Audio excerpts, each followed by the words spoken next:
Before the lines were drawn, before the flags were planted, there was a continent teeming with life, history, and boundless potential.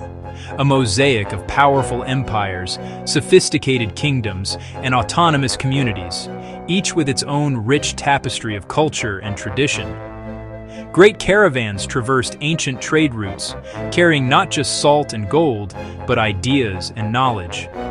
In bustling cities, centers of learning flourished, where scholars debated philosophy and astronomy under the African sun. From the intricate bronzes of Benin to the great stone structures of Zimbabwe, this was a world of profound complexity and achievement, a world that had charted its own course for millennia. But the winds of change were gathering far to the north. A new, insatiable hunger was stirring in the heart of Europe, an ambition that would soon cast a long, dark shadow over this vibrant land. The invasion that followed wasn't a war fought with swords or guns, at least not at first. It began quietly, in the hushed halls of power and the opulent boardrooms of industrial Europe. It was a conquest drawn with ink, fueled by an insatiable greed and justified by a staggering arrogance. With the stroke of a pen, men who had never seen the continent's great rivers or mountains carved it up like a cake, their lines slicing through ancient kingdoms, severing ethnic ties, and pitting communities against one another. This was a conquest that tore apart the very fabric of existence, shattering kingdoms, splintering families, and erasing identities that had been forged over centuries. It was an act of geopolitical vandalism on an unimaginable scale, whose aftershocks would define the future of a continent and its people. Now, we pull back the veil on this pivotal moment in world history. This is the untold story. The Scramble for Africa. How a continent was divided.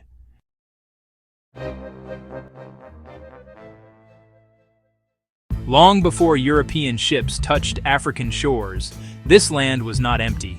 It was alive, rich in trade, wisdom, and empires that rivaled the world. From Mali's golden wealth to Ethiopia's mountain kingdom, Africa was a powerhouse of culture and innovation. But across the seas, a profound transformation was convulsing Europe. The old agrarian world of fields and farms was rapidly vanishing, swallowed by the smoke and steel of a new age. This was the Industrial Revolution, a period of unprecedented technological advancement and explosive economic growth. It built towering cities, laid thousands of miles of railway, and created unimaginable fortunes.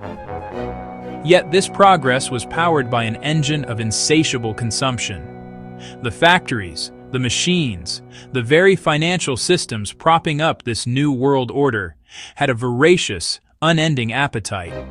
It was a hunger for raw materials on a scale never before seen in human history. A hunger for land to claim, for labor to exploit, and for immense, staggering wealth to fuel its own expansion.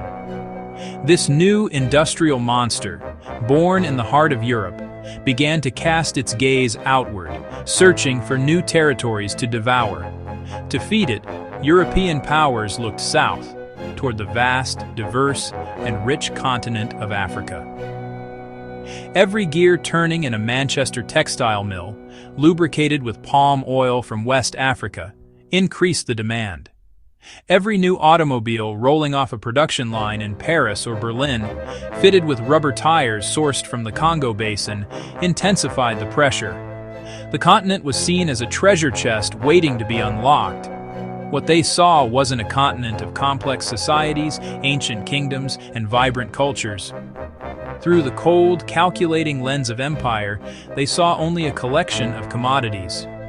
They saw ivory to carve into luxury trinkets for Europe's rising middle class. They saw gold and diamonds to fill the vaults of their national banks. They saw copper for their electrical wires and timber for their ships. And most tragically, where they saw people, they did not see equals. They saw a source of cheap, exploitable, and disposable labor, essential for the brutal work of extracting this wealth. The humanity of millions was erased, replaced by a simple, cruel calculus of profit and loss. The stage was set for a tragedy of continental proportions as the hunger of Europe prepared to carve up Africa, not as a partner in trade, but as a prize to be conquered. European explorers claimed they came to discover Africa, but Africa needed no discovery. It had already discovered itself. The real mission? To prepare the continent for invasion under the disguise of religion and civilization. In 1884, 13 European powers gathered in Berlin, Germany. Not a single African leader was invited. Around a table, they carved up Africa like a birthday cake, each slice going to a different empire. The lines they drew ignored tribes, languages, and lives.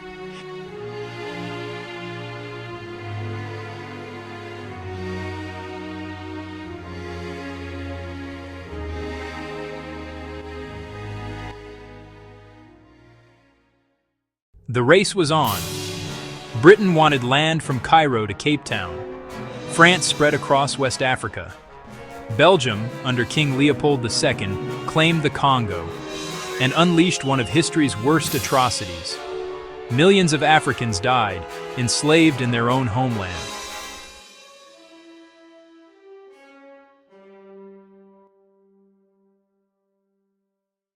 But Africa did not bow quietly. The Zulus fought. The Ashanti resisted. Ethiopia, under Emperor Menelik II, defeated Italy, shocking the world. For every colonizer's flag raised, an African spirit rose in defiance. When the dust of the scramble for Africa finally settled, the continent was no longer a tapestry of kingdoms and cultures, but a jigsaw puzzle of 54 pieces reassembled by European hands. The lines drawn in the distant halls of Berlin were not mere marks on a map. They were deep, surgical incisions into the very heart of African societies. These borders, sketched with rulers and pens, ignored the ancient pathways of trade, the flow of rivers, and the contours of mountains. More importantly, they disregarded the human geography, the intricate networks of kinship, language, and shared history that had defined life for millennia. These new colonial states were not designed for the benefit of their inhabitants. They were economic engines, structured for one primary purpose: extraction. Railways and roads were built not to connect African towns and markets, but to link mines and plantations in the interior directly to coastal ports, creating a one-way flow of wealth out of the continent. Administrative systems were imposed that often pitted communities against each other. By favoring one ethnic group for roles in the police or civil service, colonial powers employed a strategy of divide and rule, planting seeds of resentment and rivalry that would tragically blossom into conflict long after they were gone. The human cost was immeasurable. Brothers found themselves living in different countries, separated by a fence and a flag. Great ethnic nations like the U were split between the colonies of British Gold Coast and German Togoland. The Maasai saw their ancestral grazing lands sliced in two by the border between Kenya and Tanzania. Communities were cut off from sacred sites, seasonal pastures, and vital markets. At the same time, historical adversaries, with different languages and traditions, were forced to share the same national identity, their destinies unnaturally bound together. The effects of those lines, drawn with such casual arrogance, still echo today. A persistent, challenging legacy etched into the political, economic, and social fabric of modern Africa, more than a century later. But Africa endures, a continent of unbroken spirit, creativity, and power. Once divided by outsiders, it now rises united by purpose. The Scramble may have taken its lands, but it could never take its soul. History remembers the conquerors, but the future belongs to those who reclaim their story. Never forget how Africa was divided.